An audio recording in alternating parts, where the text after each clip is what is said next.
February 14th, 2022.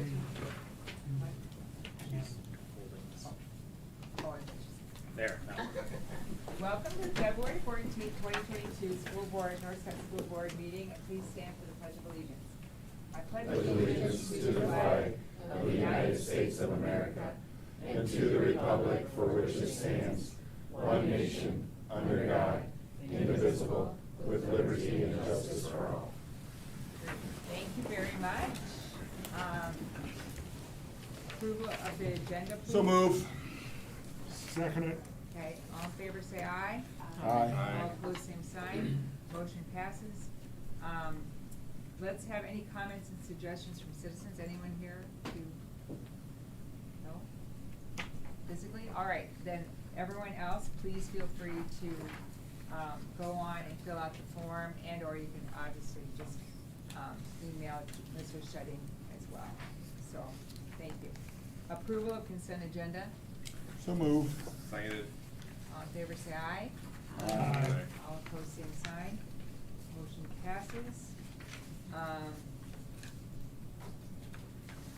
Let's move on to, I think, the bills. And Jill's not here. Jill's not here, so I'll present the bills. She's highlighted 3 bills. The payment to Mississippi Bend AEA on page 6 for $100,346.37.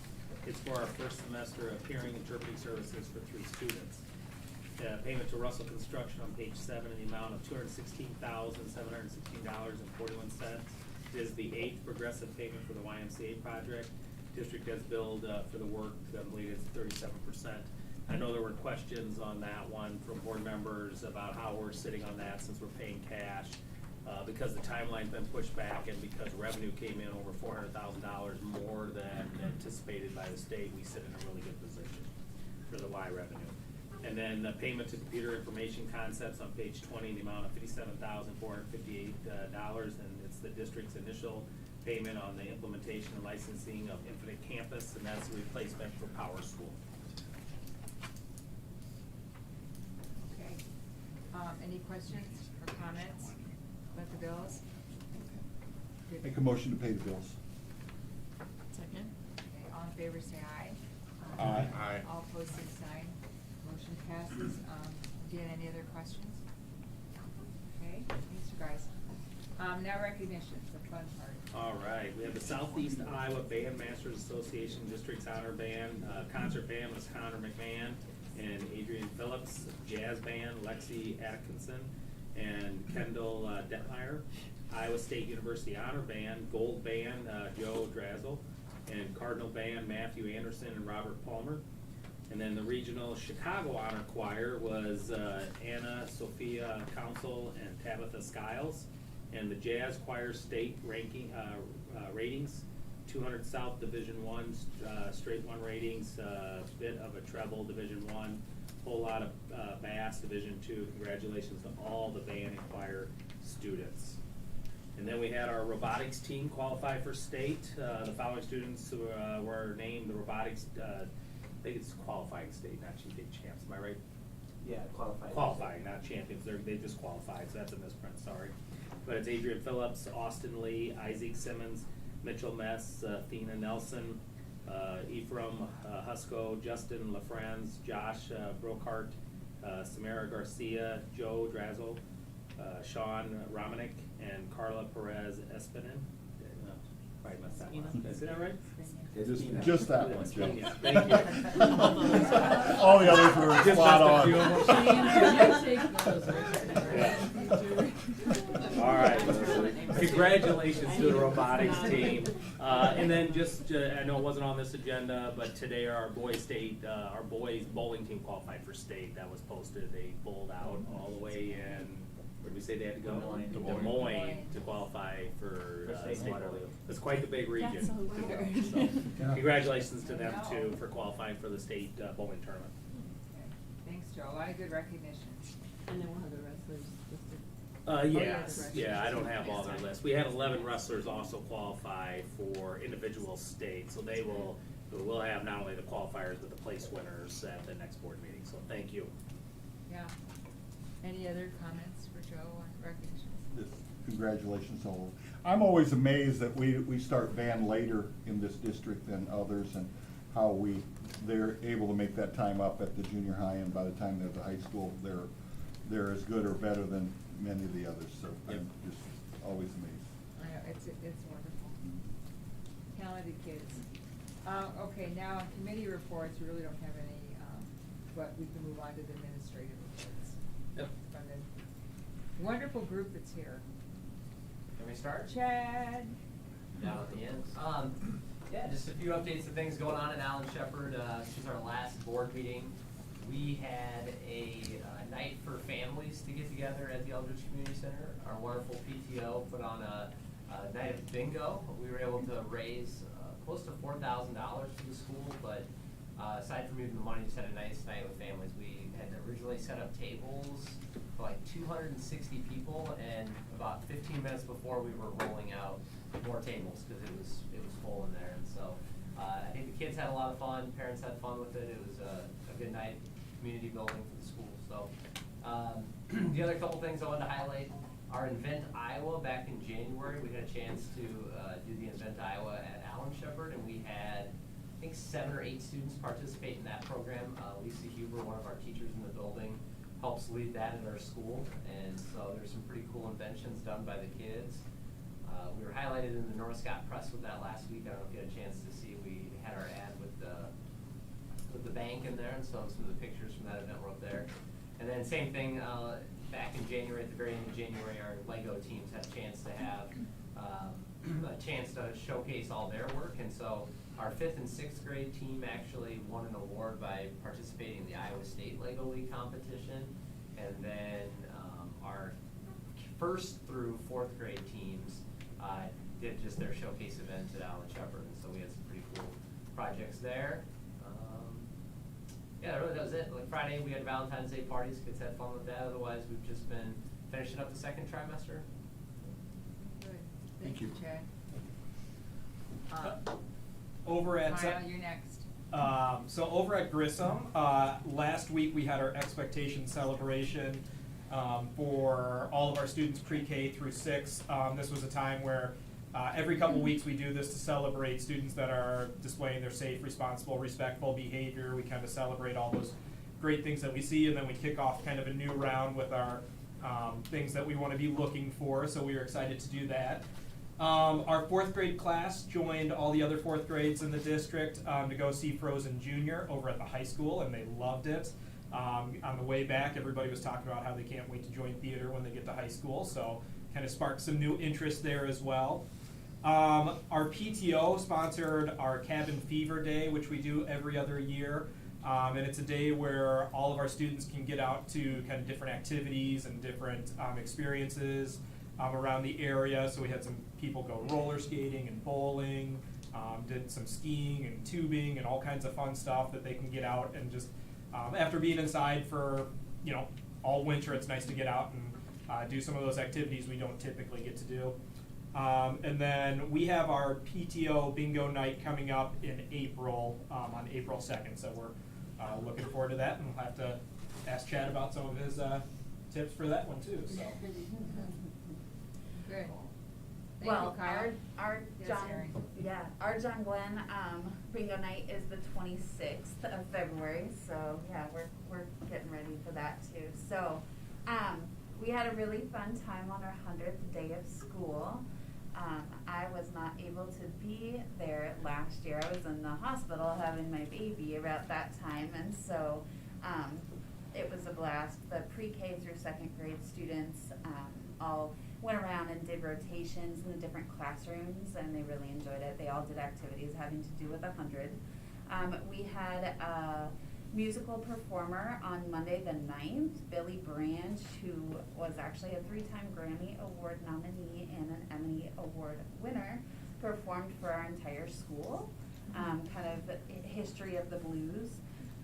And Molly Nelson helped arrange that, and that was put on by the Mississippi Valley Blues Society. Today, our PTO allowed all of our students to go see a movie at the DeWitt Opera House. So we did 2 shifts with the students, and they went to see Sing 2. So like the written report says, our pre-K, K, first and second grade students, they're enjoying the Rotary Reads program. So Rotary members come to the school each week and read to our students. Our third graders went to the Putnam on the 21st. They were able to enhance their study of water, and they also got to see an IMAX movie that had to do with water. Fourth grade loved Frozen Junior. Also a lot of great comments. The kids loved that. Our fourth grade students also read with our second grade students. They're reading buddies. So that is something else going on with fourth graders. Fifth graders are gearing up for their Expert Expo, which is their big research project, and then they display what they've learned to families, staff, and other students. That's coming up at the end of March. And then sixth graders are continuing their transition to the junior high, so it's awesome to see just how many improvements have been made for transitioning students from the elementary to the junior high just since I've left. I know that there have been more contacts that the students have already had with junior high people at this point than they ever did, I think, before. So it's really cool to see this shift happening, and hopefully students are feeling more comfortable going into that new environment, and we're doing a great job building relationships to help with that transition too. Very good. Thanks, Erin. Carrie? And then I guess it was the district art show last week, and it was great to see all the different projects, the fun projects that our art teachers have come up with, and to show off the talent of our young students and our seniors in high school as well. Our kindergartners in first grade had their music performance on Thursday, and I'm very impressed that a music teacher can stand up there with 88 kindergartners and have them sing such a great, and they did a great job. They're very talented, but that's always brave in my opinion. Our third grade had a speaker from the weather station and talked about meteorology and severe weather for their water science unit. Fourth grade also enjoyed Frozen. Billy Branch came and performed for our sixth graders in the gym on, I think, Tuesday. And then parent-teacher conferences, March 8th and March 10th. Kindergarten roundup is coming up on March 4th. Good. Thanks, Carrie. John? I'm going to turn it over to Stephanie Farenkrog, as my phone says. Gotta always listen to I your don't know how phone. you do it. He does all the work normally. Right. You got it. She's in the know. That's right, Alright, that's right. Okay, so on January 10th and 11th, our junior high Special Olympics, along with the high school, went to Sundown in Dubuque for their Special Olympics skiing trip, and I was able to join them on the 10th. And it was a very cold day. It was, I believe it was -11 the day that we were up there, so there's no chance of rescheduling, but we dressed warm and we had a lot of fun. We didn't even really realize how cold it was. So they came back on Tuesday with a lot of hardware, and so we celebrated that as they came back to the building, so that was a really fun event. Our 7th and 8th grade orchestra students were able to perform for their parents. 7th grade for the first time. 8th grade performed back around Halloween with the high school in the high school auditorium, but it was really neat to see the 7th grade and how far they've come since the beginning of the school year with Miss Hoppy, so that was really, really a wonderful event. Incoming 7th graders, as Erin mentioned, we've been doing a lot more as far as getting students prepared to transition to the junior high. I oversee special ed, so really taking the lead with that to help that transition become a little bit more smooth. It's a nerve-wracking time for students and parents, for everyone, so helping that be an easier one for them. We presented virtually for parents, just kind of what the registration process looked like, what it was going to look like when we were coming to the buildings, as Erin mentioned, and talking about electives and some things that have changed with that a little bit over the years. So John and Chantel went to the buildings just this past week and met with them as far as registration, and then we're going to start moving towards getting plans in place for step-up day and what that's going to look like at the junior high. Career planning, Mrs. Linehauser, who's our 8th grade school counselor, went into the classrooms and did career planning with the students to help them map out their 4-year plan, and so that got the students excited, 8th grade going to high school and beyond. And then our parent-teacher conferences are coming up on the 24th and the 28th, so parents should be looking out for signups for that coming out soon. That's junior high. Thanks, Stephanie. Tim?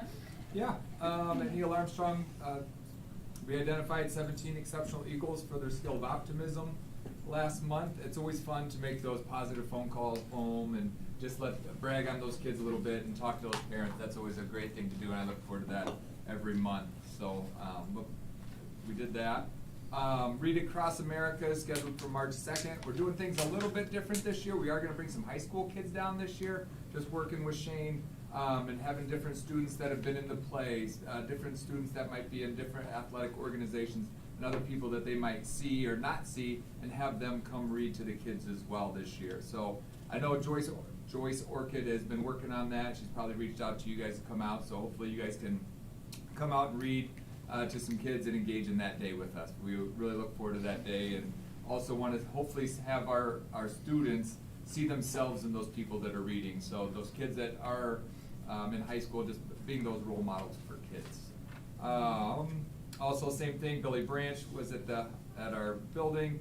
He was a great performer. The kids really got into it, and I really let him know I appreciated his efforts coming out. Not every performer can come out and entertain. We brought the whole building together, and kindergarten through 6th grade, and that takes a lot of patience, and not everybody has that, but he did a really good job of incorporating music into their daily life, and he had them singing a song, and they were clapping, and I don't know if you saw it on Facebook, but it was a lot of fun. It was an entertaining 40 minutes for those kids. And then same thing, 4th grade students had the opportunity to go to see Frozen Junior. Had a great opportunity with that, and thanks for the high school for allowing us to come and view that. So. Yeah, good, thank you, Tim. Shane? We had our 8th grade parent guardian orientation meeting, actually in January at the time, and it's always scary to me that we're already planning for next year. Today was the day that our 8th graders actually registered for classes, so our 8th graders are almost completely done registering for classes already. Then Lancer Productions, of course, had an amazing play. It was probably, well, past people, alumni would get mad at this, but I think it was one of the best plays that I've witnessed. Well, Frank's granddaughter was amazing, along with everybody in that play. We even had Olaf help us with bus duty one day. I don't know if you got to see the video on that, but it is on social media. And there's a picture in here as well. And then, of course, all the behind-the-scenes people, the work that they do to make those plays go is just unbelievable. CNA students were preparing for their test at the end of January, and actually all through January, and exciting to see that. I learned something every time I go in that classroom of things that I didn't know that they had to be able to do, I guess, for that test. Mr. Simmons' class is making a really neat chair, so if it's really comfortable. And I never expected a wood chair to be comfortable, but that chair is comfortable. I might have one in my office pretty soon. And then our robotics team, of course, I think that was mentioned already. Our Joe had read that they qualified for state, and that's really a neat event. If you ever get an opportunity to go watch a robotics competition, it is a pretty neat experience. And just to see their passion, and then they go back and talk and make tweaks, and then perform again.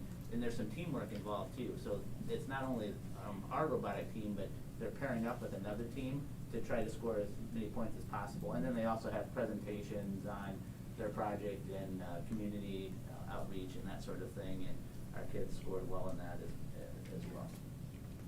And then in English, Sarah, one of our English teachers, was talking about basic questioning and research skills and how they're important to jobs. And so it was just it was neat to go in and witness that when she invited me. And of course, Day on the Hill, our FFA leadership, went out there to talk to legislators along with us, I guess. And then there's a link to the Lance, our newspaper. You get an attaboy for putting pictures with all your friends. That's impressive. You kind of stepped it up enough. Here we go. And everybody else is giving you glares, but I. Challenge accepted. Come on. Very good. Okay, thank you, Shane. Now, Scott and Bernie are gonna give a report, so Heather, if there's anything you'd like to say about special ed? I just noted up there that the Special Ed Advisory Committee, we're gonna do an open house March 2nd to try to just raise awareness to that committee and see if we can recruit some more parents, maybe some teachers to it. It's gonna be in the high school auditorium lobby, so you're welcome to stop by that day. Katie's gonna help me get some stuff out on social media to make everybody aware of that. And then, we are starting to recruit for our teachers, for next school year. We had a couple retire, we added a new position, at the junior high, and then a split between Ed White and John Glenn due to, like student needs and an increase. And Chad and I were just at AEA at a career fair, and we got several applicants there, and hopefully they'll apply online and we'll get some good candidates. Good, all right, thank you, Heather. Thanks for all the happenings going on in your schools, you guys, a lot of good activities and enthusiasm going on. Would you, any board members like to comment or ask any of the principals any questions? No? Thank you for great reports. Yeah, Until thank then. you, it's great. Thank you. All of you did a great job. For me, it helps me get into your buildings in different ways, so I always appreciate the reports. Thank you. Good job, all right, especially you, Scott. Yeah. Yeah, that was the best junior On the report we've ever fly. had, isn't it?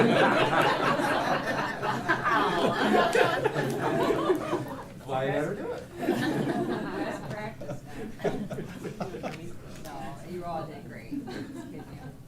Okay, let's move on to United Way, Quad Cities, and we do have a visitor here. So, just let me give it a little background. United Way, I sit on the United Way Board for Education and co-chair the Education Committee. United Way's been a great partner for many years of not only North Scott, but education in general. It's one of the main pillars that they really focus on and have focused on for a long time, reading being one of them.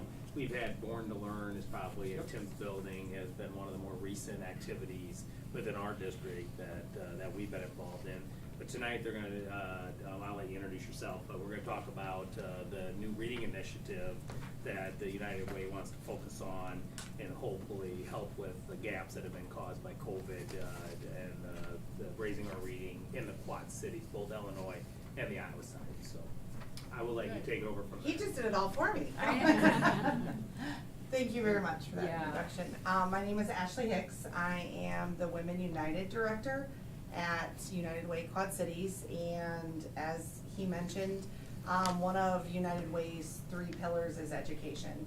And the reason for that is we know that a strong start sets kids up for success throughout their life. So when we set out last year to set our RISE 2030 goals, one of them had to do with education, and we set out to increase by 30% the number of 3rd graders reading on grade level. We know that that 3rd grade benchmark is important in a lot of ways. You wanna go to the next slide? So I'm sure when I say 3rd graders to a lot of you, that instantly hits home, and you can think of a 3rd grader, much like these in the picture here. These are all 3rd graders within the Quad Cities. And it's hard to imagine that in just a few years, these faces here, actually by 2030, will be graduating high school seniors. We want each of these kids pictured here and all of the 3,000 3rd graders within the Quad Cities to graduate high school prepared for success in college or careers. Now, as mentioned, we know that COVID-19 has disrupted school for students of all ages for nearly 3 years. We are now just only beginning to see what that's doing in the outcome of COVID-19 on learning loss. So for the educators in the room and all those that are hearing this presentation, at United Way, we want to convey our gratitude and respect for everything that you do. We know that things have been hectic. We know that you have done and continue to do your absolute best to teach the children during these very chaotic times. But we also realize that now more than ever, we need the community to line up behind our teachers purposely to help the students. And the more of us that do that, the better the outcome will be for the students. So as you can see here, after reviewing information that we've received from the Quad City Educational Data Exchange, which is a tool that all of the schools in both Rock Island and Scott County submit test scores into. We know, as probably many of you in this room do, COVID has cut third grade reading proficiency in the Quad Cities by more than half from where it was pre-pandemic. That means sadly currently only about 30% of our third graders are reading on grade level. Next slide. If we dive a little deeper into these, we see that students of color are continuing to experience greater learning loss than their peers. This is further widening the pre-pandemic opportunity gaps in education. Unfortunately, that's not all. There are many of our younger kids have been impacted too. In 2020-21, the pre-kindergarten enrollment dropped in every program across the region. The number of 3-year-olds in early education programs fell, and kindergarten declined by 6%. Next slide.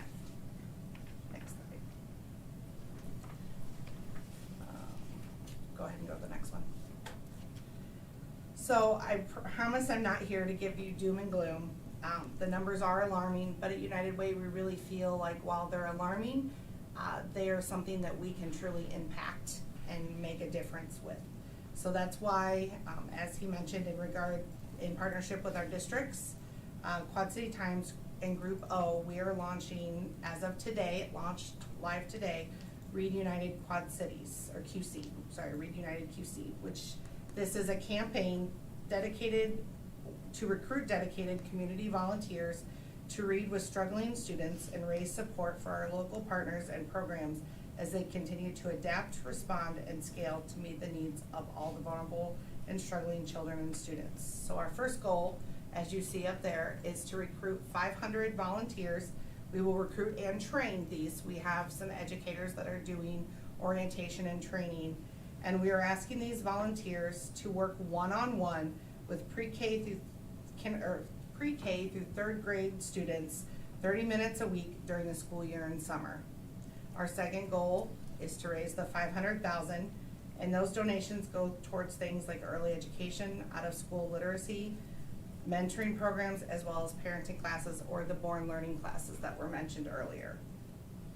So we know now more than ever, you can go to the next one, that these programs, interventional programs, are critical because in many cases, while students and parents are struggling and wanting help, the demand is high and access is incredibly limited.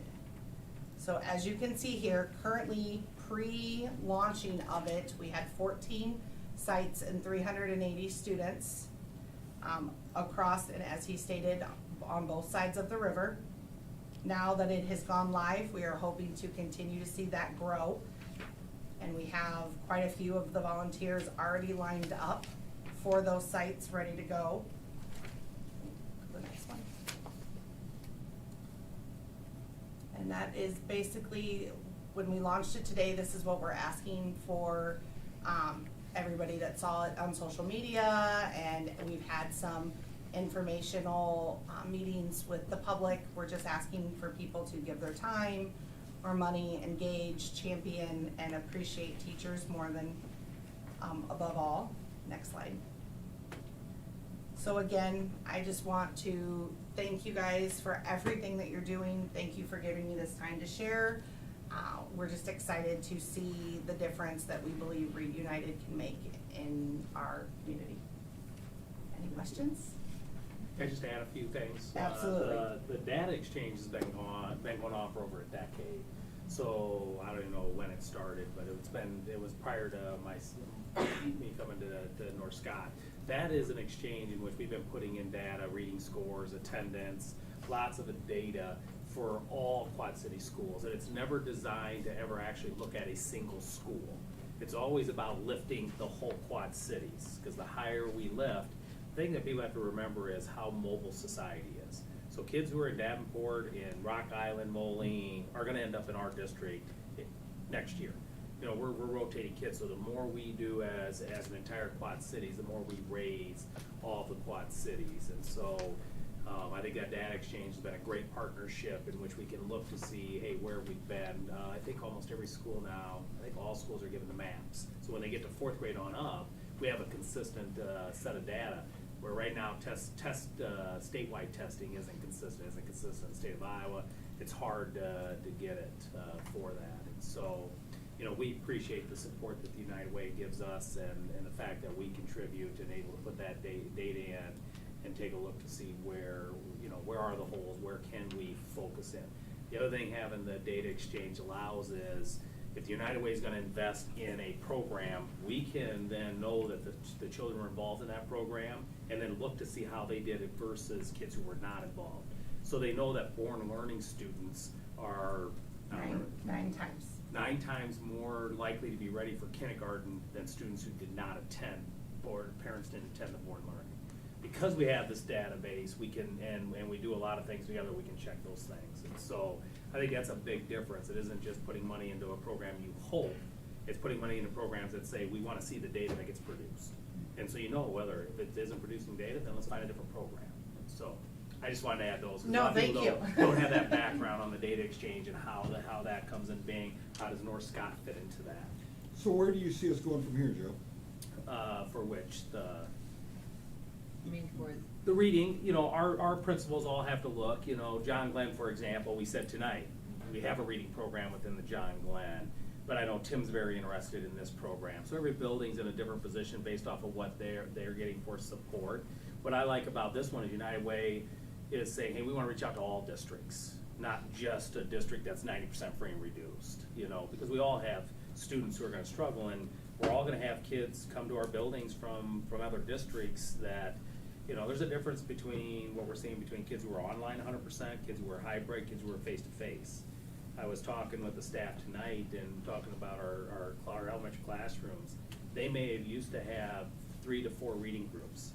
Now the gap has gotten so wide, you have such a variance, you might have 5 or 6 reading groups if you want to differentiate. So when you have programs like this to help support, especially those bubble kids, we have MTSS, we have a lot of level 2, level 3 interventions in reading. What you want to do is catch the kids who aren't quite getting to there, to keep them from getting to a level 2 and level 3. And that's what this program can do, because it's a consistent reader with those children for an entire year. So will it be the principals that reaches out to It is. Ashley? It's the principal level in which the communication happens. Because you also want to match what we're doing. Because the last thing you want is a reading program coming in from the United Way that isn't talking the same language, isn't Right. focused on the same thing. That's where I was So there going. has to be coordination between a building and what they're doing and these kind of programs coming in, so that you get your biggest bang and you get it together, so yeah. Excellent. so Ashley, you're the contact? Yes. Okay. I'm on board for any way we can get improvement in reading, no matter if it's just one kid. I'm on board. That's one of our jobs. She didn't hit heavy on it, and she said it twice, though. It's also getting people back in our buildings. We knew a year ago what we lost with our own families and not bringing them in, and that relationship that then you just don't build up naturally. Bringing volunteers in, and the other thing is the United Way's doing the background checks. You know, we have our own small background check, but they do a full background check on any of these volunteers. And so that helps ease the mind of principals, knowing that they're going through a full background check. But the more people we get in, the more appreciation we get for teachers, the more we raise the level of how our teachers feel, how people feel of our teachers. We also need to rebuild our teaching ranks, just like many industries. This is another way to maybe get somebody in that says, ooh, this could be a good career shift for me. And there are getting some more unique programs. So there's a number of benefits that are potential of having this type of program for our kids, for our teachers, maybe for having future teachers. So the one-on-one reading would occur during the school day? Correct. So when he said it would schedule with the principals, we completely customize the schedule to what the school wants. So we go anywhere from, so we have some that are starting at 9 on a Monday, and we have some over lunchtime, and just whatever works best for that school, and it's completely customizable. And then we handle all of the volunteer recruitment. So then when a volunteer goes to our Read United Quad City website, they can then say, okay, well, I'm free on Tuesday at this time, or they can look for their particular school. We have it set up both ways. Great. Good. Any other questions? Now, in donating, Ashley, could someone, when you donate to United Way, could we earmark this program? Yes. Specifically? Yes, So ma'am. if you wanted to do, I know, it's a good feature to do. Great. Well, energy, and, Thank you for having me. Thank you. Thanks for Thank coming. you. Thank Thanks you. so much, Ashley, for coming. Good program. And you don't have to stay. Oh, I was I was gonna say, I We're not that We expect excited. you to stay. You absolutely have I to know. stay. Thank you again. Thanks, Ashley. All right, that was good, very good. All right, building, Scott, you have a report on building updates? Yes. I met with administrators back in November, December, to talk about things we might be wanting to do over the summer, plus the other things that we recognize we have to do. I've compiled a list of those things. I'm just gonna give it a really high overview of what we're gonna be doing. At the high school, the Ox Gym is looking pretty dated, so I wanna get that painted up, so it not matches the pit, but it doesn't look so bad compared to the pit. Because the pit's, looks really nice now. The other thing that's going on March 14th, we'll be starting to do the bleacher replacement in the pit. Taking out all the old bleachers and installing the new ones, which you ordered a long time ago. That's the high school. Junior high, we're continuing on with our temperature control projects. Junior high is next on the list. This is gonna be the next stage of that. That'll be done over the summer. Then we've still got the high school and then the kind of outlying buildings like the admin and some other buildings that we'll do in the last phase of the temperature control project. Ed White, the old gym, we're gonna try to get that painted up and new hoops in there, so it's the last gym we have in the elementary schools to be redone. We're also gonna move the rock wall to the new gym, so it's no longer in the old gym. So the old gym can be used for daycare and the other things they use it for. Every elementary school had a computer lab. We're gonna remodel all those into a classroom space or other space that we talked about with administrators, some offices for like AEA and some other incoming staff that they need. So that'll be remodeled, all the elementaries will be doing that, so none will be left out. Okay. John Glenn, we're gonna keep continuing on our rooftop replacement project. We got 4 there to replace this summer, just like we did Grissom last summer. Alan Shepherd, continuing our VAV replacement out there, as well as we're going to give the front office an update. It's getting a little dated out there, so we're gonna update the office at Alan Shepherd. Neil Armstrong, basically the same thing. We're getting an office update there. So that's a little, and we're gonna do an update in the media center there too. Get rid of the carpet in there and some new shelving units for there. And that's basically everything. That's a real high overview. There's a few small things in there, but that's the high stuff, so. Questions? Scott, most of this stuff is in-house labor then? Most Aside is- from obviously the HVAC units and stuff like that? We'll be doing the electrical stuff for all the computer labs, for all the rip-out stuff, but we're gonna put new floors in there. A lot of those have knee walls and stuff in them that has to be ripped out. So there'll be new floors put in there, and the walls and stuff will be built by an outside contractor for the regular knee walls and stuff, so, yeah. We'll be doing much as we can in-house, yes, so, Sounds like you're good at tear out. yeah.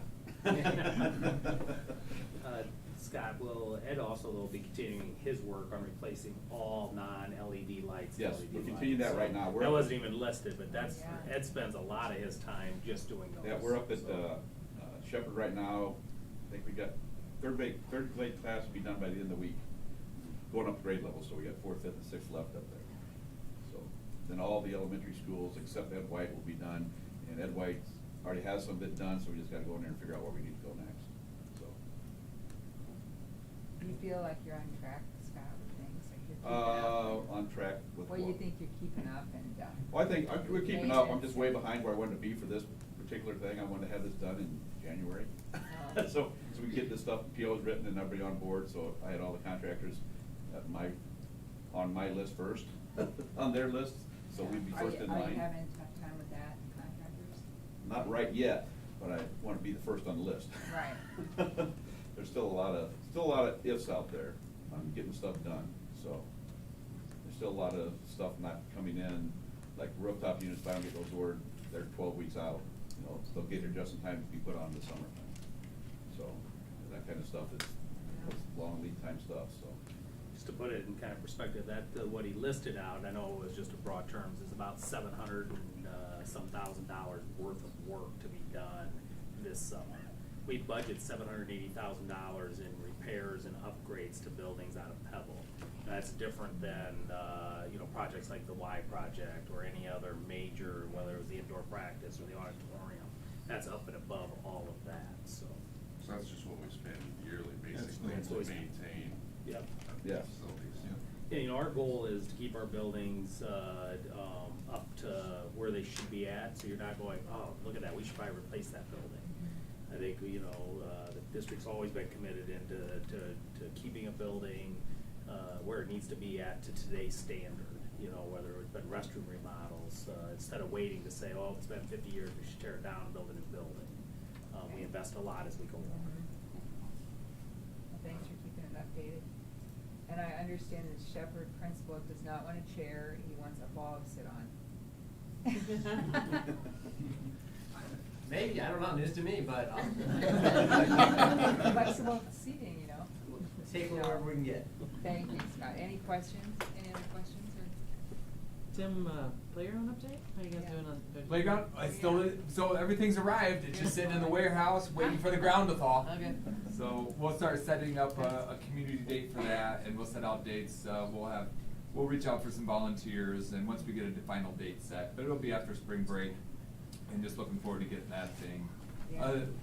It's been a long time coming, but it's gonna be a great project once we get it done and completed, so the kids are gonna love it. Good You question. gonna have a ribbon cutting?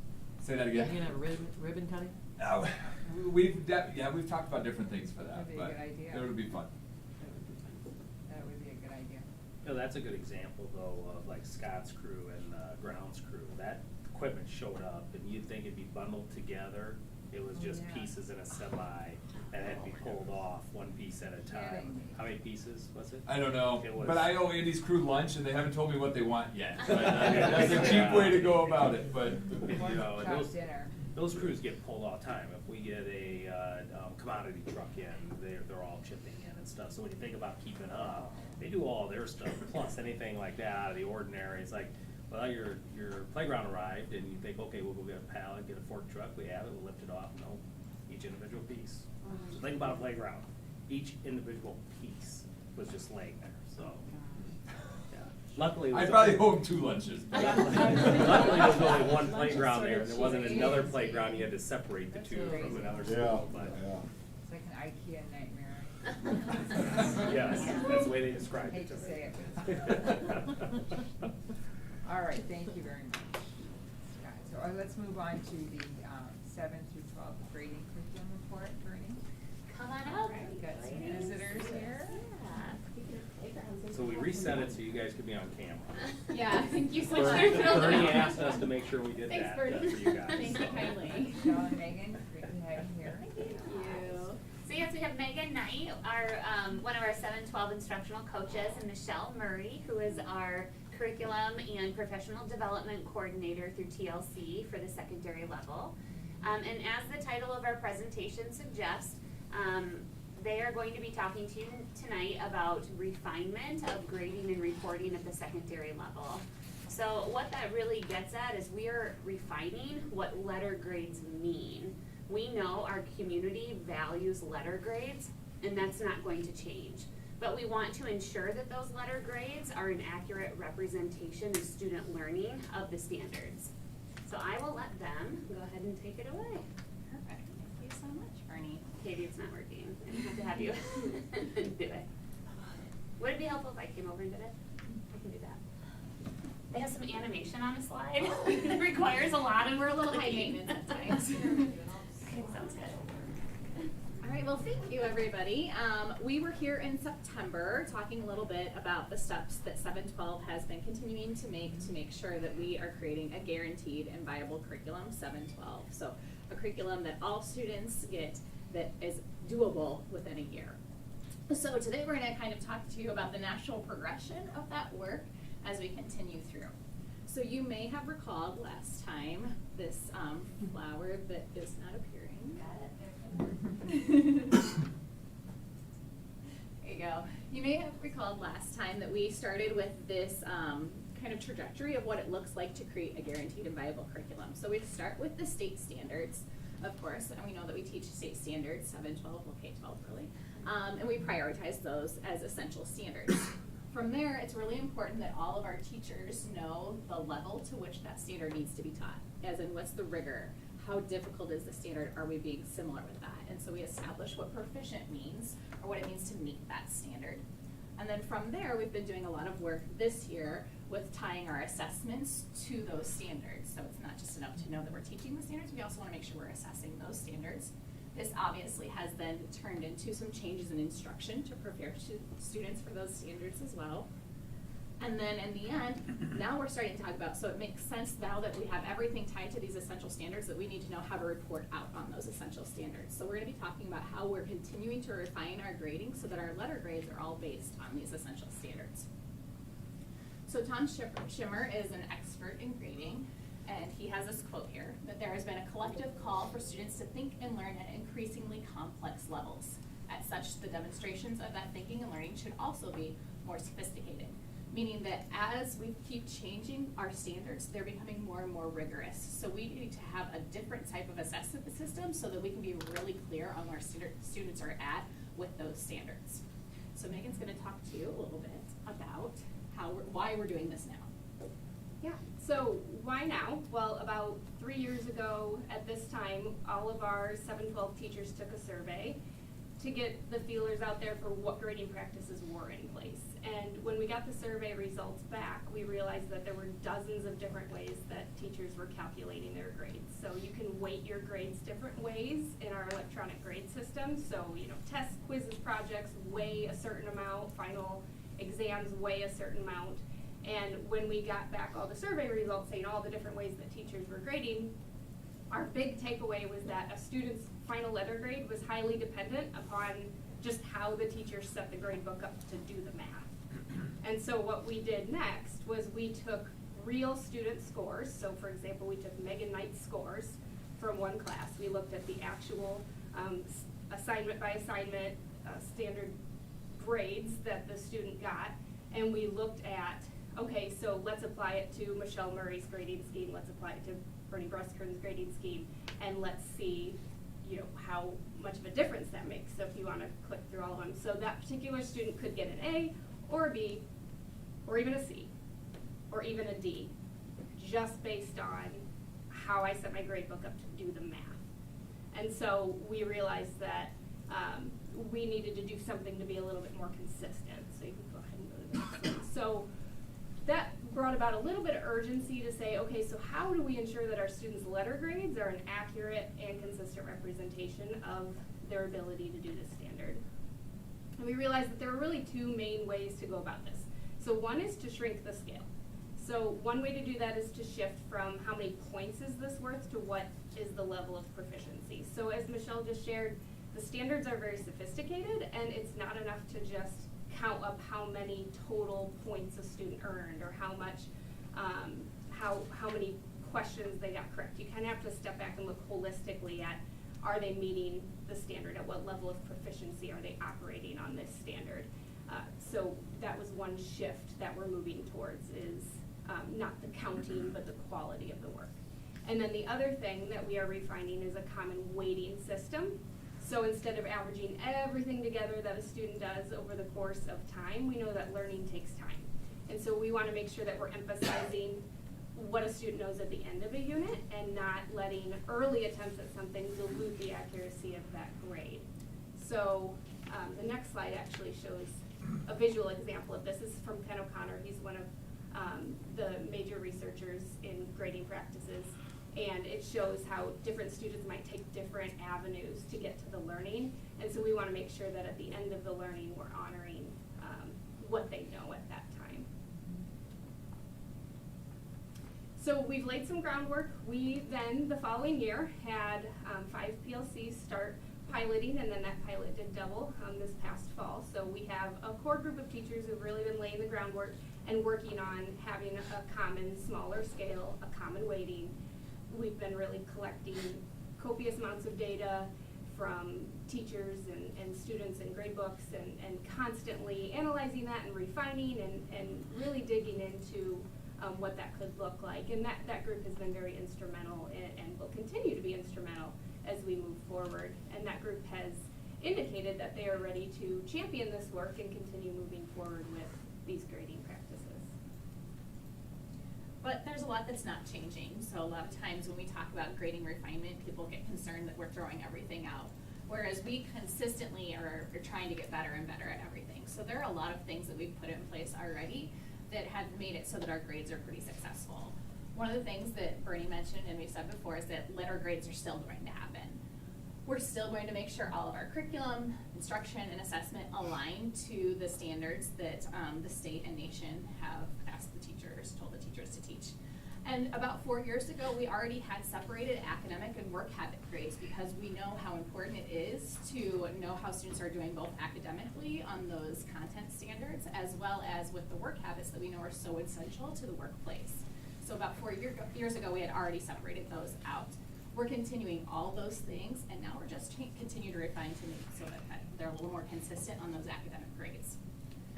Megan referred to some of the things on this timeline already, that we had started a pilot in the fall of 2020. And I just want to point out that this is a rather slow, tentative timeline. It's really important to us that we consider all the needs of our teachers as we move through, just like we've been really diligent about taking them through the work of picking essential standards, making sure those standards are they're clear on the rigor level of those standards, creating assessments. It takes time to do all this work. So we have a slow rollout here where we start with our teacher leaders next. They are early adopters of our professional development as part of their job description. And then from there, we'll continue to get feedback, refine from all the things that are going. And then we'll continue with our 7-12 teachers the year after that, starting with just one course, because again, it takes a long time to do this. Hopefully by fall of 2024 right now, we're thinking tentatively we'd be able to have this kind of business as usual, keeping in mind, just like we presented back in September, curriculum writing never changes, like it continues on forever. It's a constant cycle, so if at any point in time new standards came out, we'd have to start this process over. If at any point in time something came across that we found that the proficiency, when we do some vertical aligning like we talked about in September changes, we have to continue to refine this. So just kind of a continual refinement process. Of course, the most important thing that we want to emphasize is that we are not asking our teachers to do this alone and saying, hey, do this and try it out. Instead, we do have a large army of support to help our teachers through this process, including instructional coaches, our teacher leaders that I referred to before, the pilot teachers that already started back in fall of 2020, the new ones adding. We even have a whole grading subcommittee that's been really doing a lot of the philosophical work and like working through a lot of the data with us. Our administrators have been integral to these plans as well. We meet monthly-ish on that as well. And then all of our professional learning. We continue to make sure that we have a thread throughout so that we show how all of these things are tied together. So that we have on professional learning formal days a lot of support for that, but just on a daily basis, no teacher has to do this alone, and they have somebody to reach out to try to help with, hey, what did you mean by that? How could I make this work? And it's really important to us that we make sure that we have that support all along the way. Questions? Very good. I can go first. Sure. Yeah, go ahead. Having been the person on the board that when it was rolled out and it was mentioned that, I don't know, the junior high, I think, was going to standard-based grading, and it really led to a school board revolt of, hey, we don't like this or anything else. That being said, then we went backwards and we kind of, looked around and now we've gone to this. I think this is a way better plan. I think it's a good thing. I've said all along, I think I need to stay out of the weeds of what the teachers want to do and what the administration wants to do as far as standard-based gradings, how they get there. I think the community expects at the end of the day a letter grade because that's what they grew up. The parents grew up as that. And I think the colleges, until they get things figured out, I think the colleges need a letter grade to be able to do that. And I really like, and of course it's in bold probably for me, all final grades online and on transcripts will continue to be reported as traditional letter grades. That's probably John Hawley wrote that or something like that. Well, Anyway. I think they suffered through that time as well. So Okay. There are a number of us that did. All right, so anyway, having this report and everything else, I think it's wonderful, and I guess, I don't know, if you don't need my blessing, but you have my blessing, that it's well done and thought through, and I like that it's slow, methodical, and having, you know, that it's the same whether, no matter what the teacher is, that they've got clear standards that they have to teach to and everything else, so I applaud you guys, thank you for the report. I have a question. John, go ahead, Mark. Sure? Okay, so you had said, you know, hey, this is like a 4-year rollout, it's very, you know, conservative and all that stuff, and education always changes. So as we go through and get everybody on board, how do we, it's gonna change again, how do you get a quicker rollout, so like you're not doing this like every 4 years it takes to get back to the standards, and then you get to the end, standard change again, it's another 4 years to get everybody back up to speed. So kind of, I know it's kind of a hard question, but like, I'm sure you're gonna learn throughout all this, but like, what's your like initial take on all that? Well, to my knowledge, the state is not proposing a new set of standards at this time. So when we went standards-based, it was kind of slow. We, ELA, math, science, and then social studies. And for the foreseeable future, we're going to be sticking with the standards we have, which is really exciting. So we have this time to be able to really implement and refine our curriculum. I think, the continuous cycle that they're referring to, the better you get at your job, the more you can refine the curriculum, the more you can be in tune with the students in front of you. So what you do from year to year can change, not because the standards change, but because your group of students change. But things like proficiency levels and grading and reporting, those should become consistent as long as the standards do not change. So we're getting to the point, it's an exciting point really, that we can really focus in on that grading and reporting aspect with the standards that we have. Ernie, we talked a little bit in the last couple weeks also about what we do at a district level of making sure that we document in an organized way, whether it would be this or proficiencies and things like that, because even if the standard doesn't change, we know our teachers will. And so the teacher that's going to be teaching with the English department next year may not have been here for this work. And so you do, because we have PLCs, that helps with that communication. The better we document how things are. Processes, basically. Yes, people change. It isn't just curriculum that change, people change. So that's why it's never any process. It's always ongoing. And so, but we have as a district, the better we can document that stuff to make it easily accessible to our teachers. Because we talk about how hard in our district for a new teacher it is, because it's complex. We don't just hand them a textbook or a manual.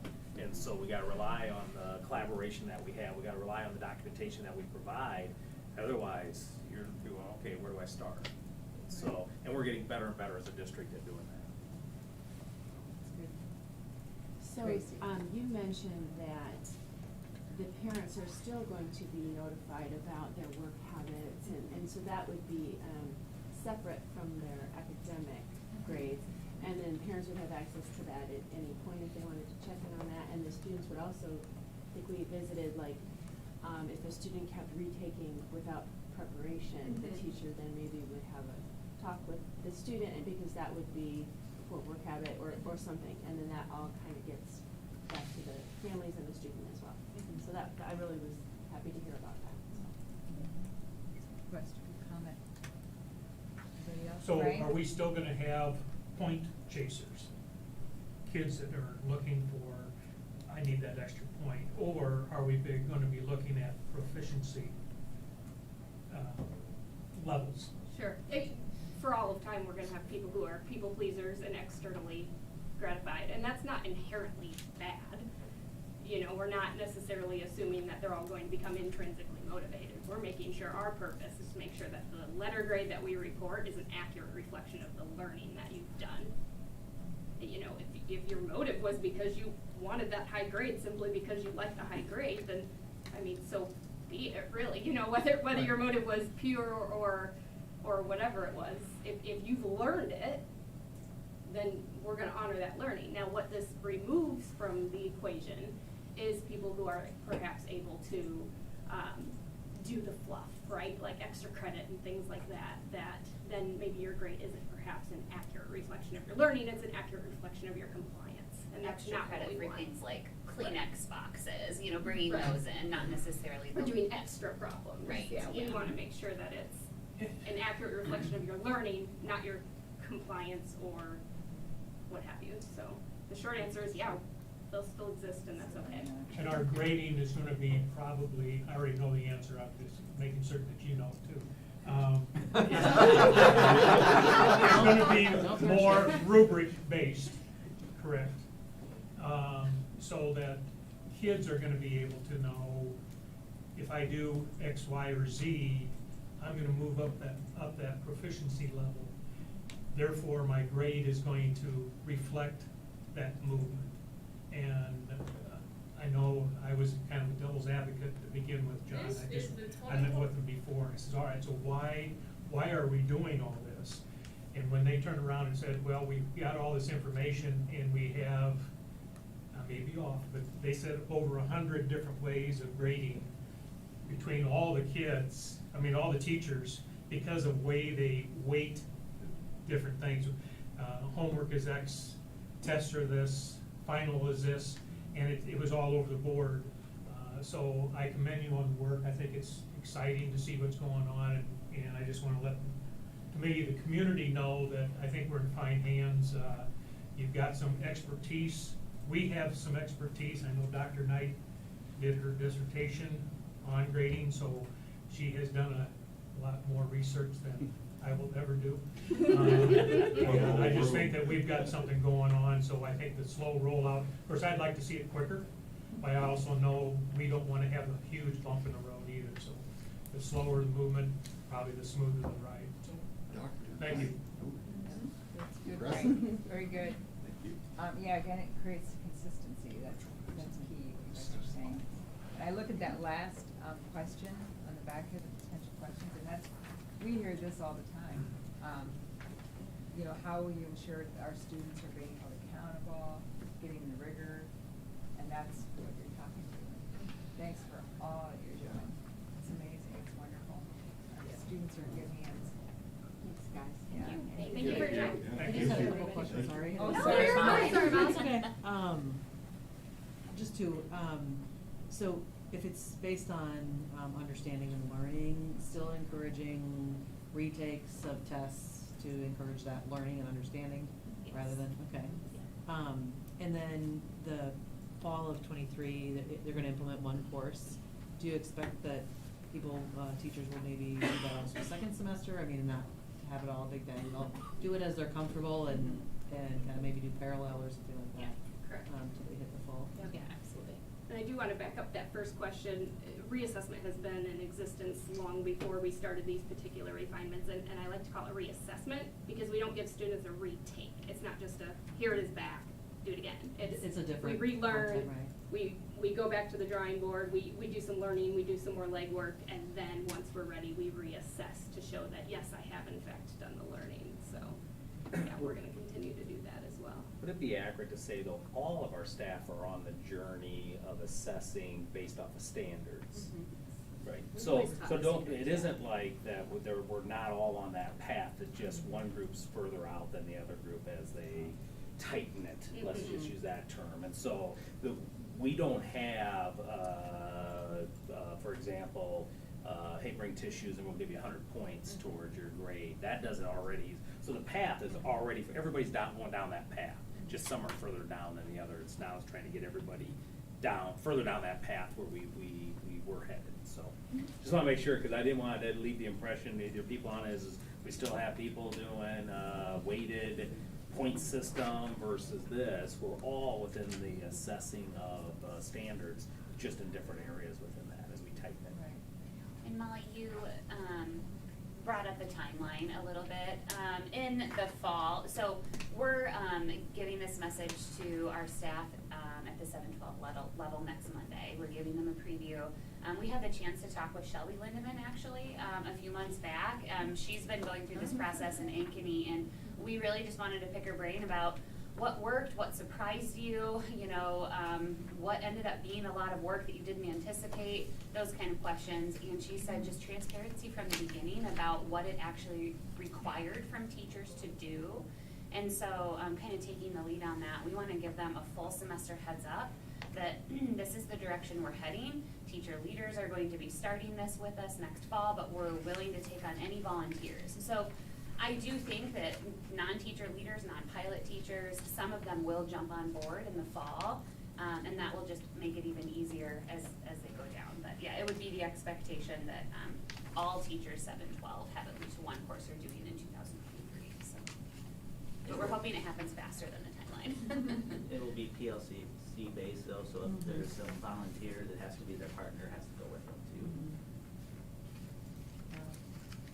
We gotta try to get Shelby over here. I know somebody who might like that. Recruiter. Oh, great. Anything else? Any other questions? Thank you so much. Thanks, for ladies. being here and telling that story.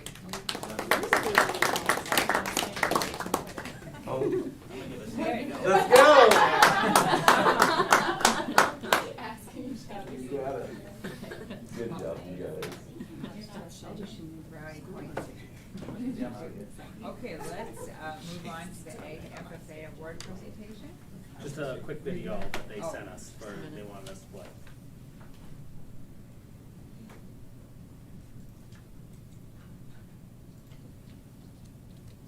This is the 2022 school board meeting ag program updates.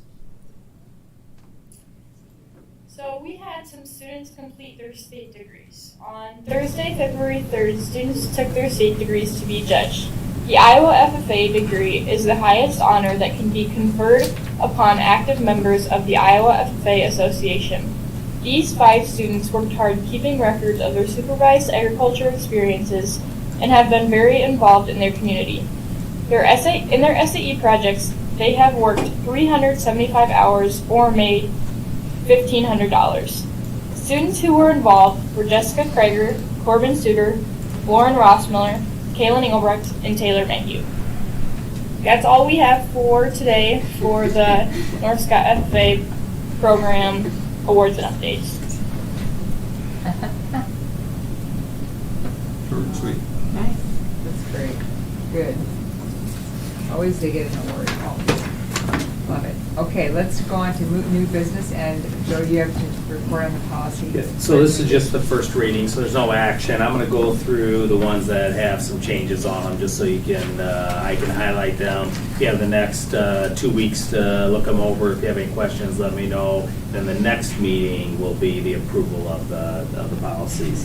So first on the 104, there was a name change, is all that took place. On 107, they took out the word assisted animal, and that's been taken out of policy. 200, the language change was to meet the November election, so that the policy aligned with the November election. 12.1, that's a new policy. What it was is it's created an exempt session policies for boards because there's closed session, and they didn't want it confusing for people to think about closed session and exempt sessions in the same policy. They're just two separate things. So that's a new policy that's been recommended to add. 213 just generalizes the language of the policy and gives the procedures. 214.1, it's about placing an item on an agenda. Both will need to get, there was one number that will need to change, Trina, that they're both at 6 days prior. One had the community member notifying the superintendent to put it on, and then for board members, and we followed this, it just never said it, board member can always ask to have an item put on. A community member can ask for an item to be put on. It still ultimately is the determination of the board president and the board whether an item ends up on there, and so it's discretion, but that language is put into there. 401.2 adds affirmative action and name change. 401.5 procedure basically emphasizes we solve problems at the lowest level. A number of these were policies with the lowest level, taking care of issues, grievances, and things like that. 401.2R2 is an address change. The Office of Civil Rights changed addresses, so policies have to change their address. 500, the whole 500 series is being reviewed, and so review all 500 series. And then 501.5R2 is adding that as the map of our elementary boundaries. So it just so somebody go to our policies, they really want to see what is the boundaries for elementary. Those are guidelines. We don't always follow the boundaries. We try to balance out class sizes too. So that's just kind of a side note.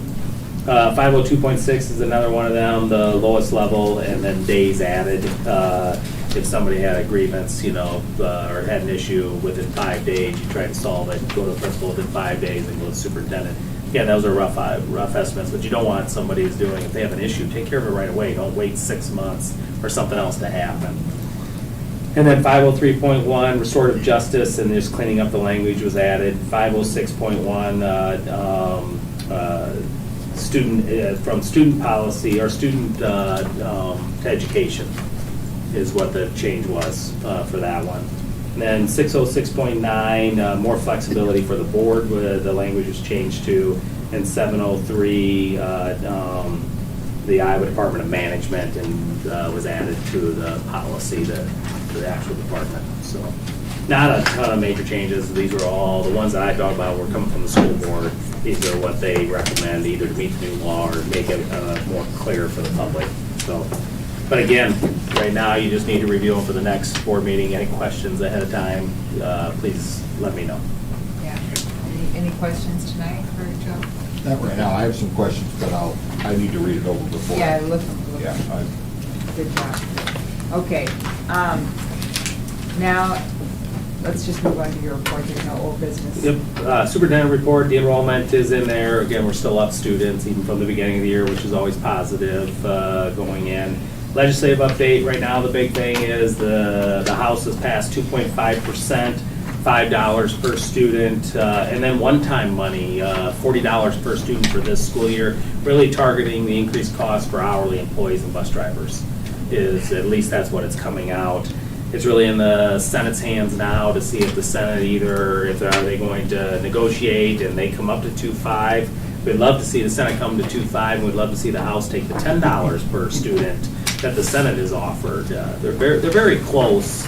There's a bigger difference with that $40 per student for this year, one-time money. That makes it a bigger package, but they're not far off. And so it was supposed to be done last Friday by law. Obviously did not get done. So we're hoping this is the week they at least finish SSA. Senator Sinclair was sick last week, so okay. She's the head of them. Yeah. So I talked to Chris Canoyer today. Okay. So they should get it done this week, I would think. They're planning on it. They're planning on it. Yeah. So, that would be good for us. There's a number of transparency bills. A lot of the stuff they have in transparency we already meet.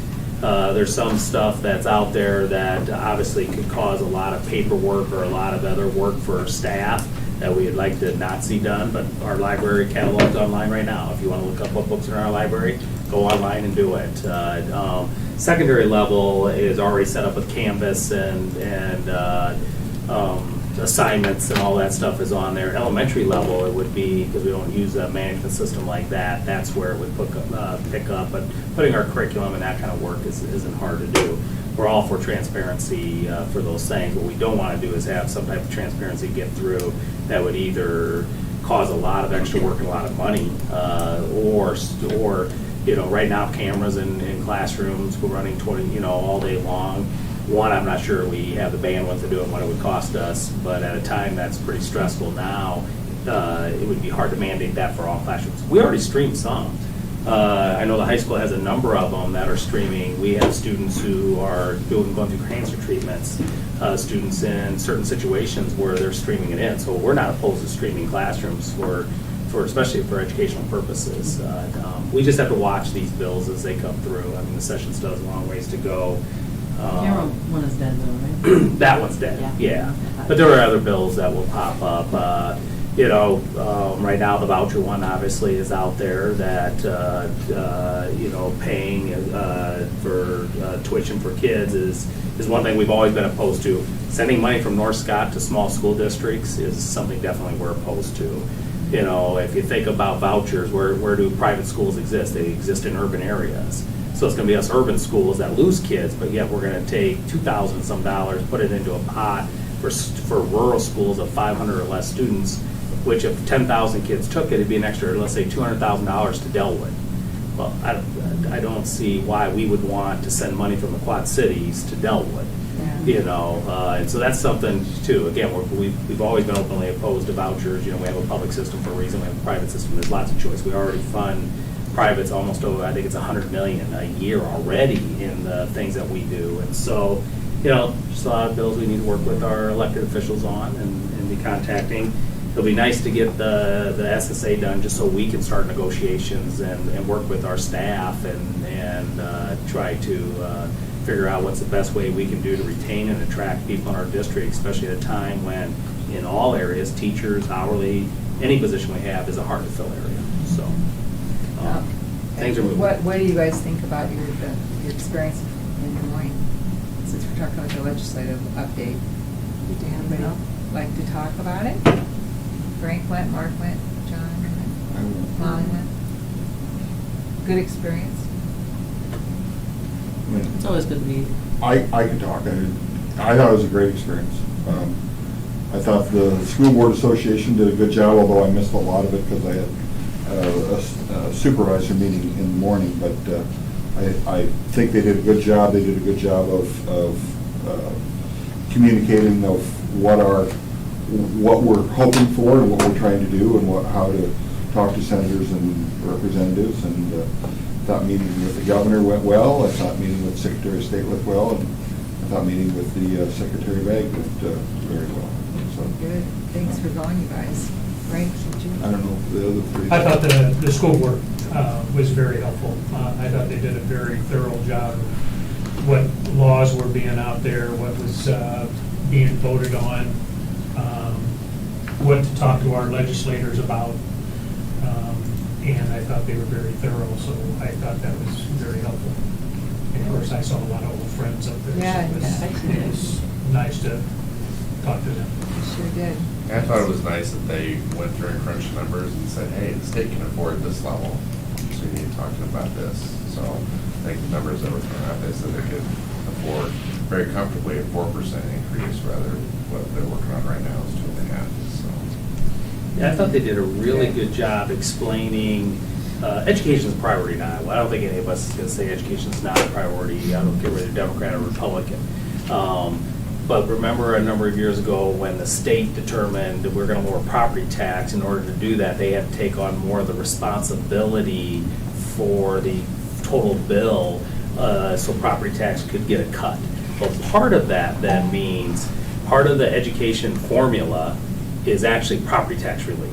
So it never gets to the schools. In fact, it's the largest increase in the last 10 years of it. So it's kind of misleading to say that we represent 40, I think we're 48% of the budget, which is true.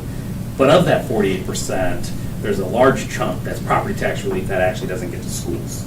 And I thought the School Board Association did a great job really laying that out.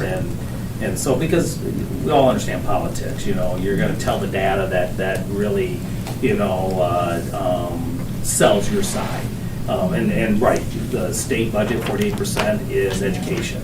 But wrapped up in education, you got to peel back the pieces to say, well, is that really all money for K-12 schools? No, it's not all money for K-12 schools. And so I will give the School Board Association a good job really putting that in layman's terms, because it is complicated. State funding is very complicated, so. Sure is. Good description. Yeah, they give an update too of what their budget surplus is and Yeah. and what they could, as Mark said, what they could afford for SSA. But, I realize they got other things to spend on as well, but complaining that it's education is a large part of the budget is like saying that your labor is the largest part of your business budget, which that's how it is, right? I mean, we're educating kids and the state, so that's not a surprise. But. Right. Well, again, thanks for going. Okay. Spring break, Go on. just remind, spring break, March 14th through the 18th. There's one only real board meeting. We do have a work session that hopefully we'll have enough information. We can do a budget work session. If we don't have enough information, we'll wait until we do.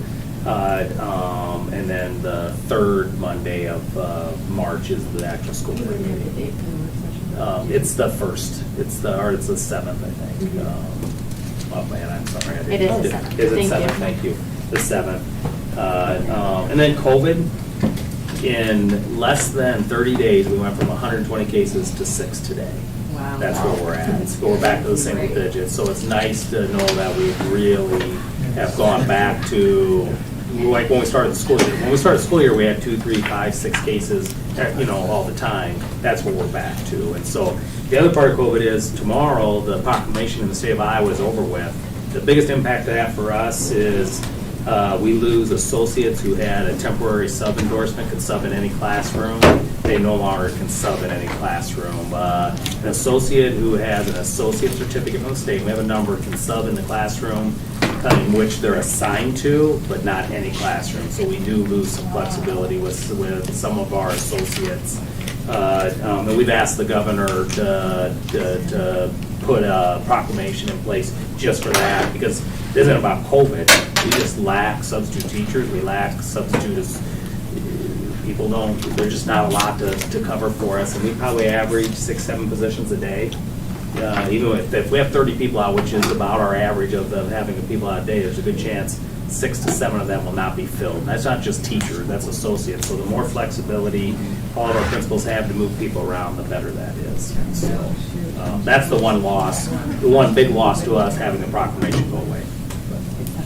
So, other than that, we have a closed session tonight. And so after your guys' comments, just remember we need roll call for closed session. Thanks, Can Joe. you, the 7th we have the budget, or what's? It's a 5:30 then? Yeah, it's a 5:30. Okay, that's what I- 5:30 budget meeting, yeah. It's on our calendar as a board meeting, But it's but a budget. it's the 7th. For entire board or Entire board, finance? entire board. Just the entire board. Yeah, that's generally, we know SSA, we know property taxes, potentials are going up, going down. So it's Jill's finance session for you guys. And, education. I just And think where that we're at, was- status of where we're at, 5:30, yeah. 5:30. Is there any other comments from anyone? Okay, ready to move into the closed session? Can I have I'll read it. roll call? It's a roll call, yeah. You need a motion, second, a roll call. I move to hold a closed session as authorized by Chapter 21.5, 1A of the Code of Iowa to review or discuss records which are required or authorized by state or federal law to be kept confidential. I'll second. You want a roll call? Yeah, Wood, roll call, aye. Frank. Pratt, aye. Maxwell, aye. Cappy, aye. Bergfeld, aye. Linda and I. Whitmer, aye. Okay, we move in. Before she shuts off, the only thing I'll say, because there is no action item, and there will be no action item, and we will come out of closed session just to adjourn. To adjourn. I know I always get that asked by the reporters, is there gonna be any action items? No, no action items, so. Thanks, guys. If you guys are all waiting in the other room,